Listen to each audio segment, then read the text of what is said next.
Ada pentadbir kan. Sila bangun sikit nak tengok kat mana duduk pentadbir daerah.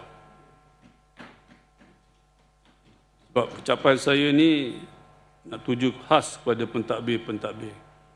Dengar baik-baik. Kita ingin menegaskan pentadbir tanah di semua peringkat wajib menjadi benteng hadapan, bukan boneka yang diperalatkan. Jangan sekali-kali berkompromi dalam hal yang melibatkan kedaulatan undang-undang negeri. Jangan terpedaya dengan naratif kononnya pencerobohan itu atas nama kebajikan atau perjuangan rakyat. Undang-undang tidak boleh dipilih-pilih untuk dikecualikan mengikut siapa yang bercakap paling lantang atau siapa yang berani menekan atau yang paling banyak menghulur.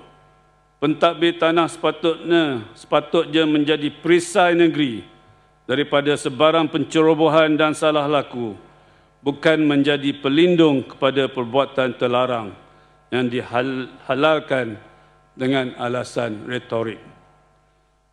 Beta tidak akan sesekali berkompromi jika ada yang mengkhianati amanah dengan menjadi ejen pencerobohan yang terang-terangan mencabar keluruhan undang-undang negeri ini.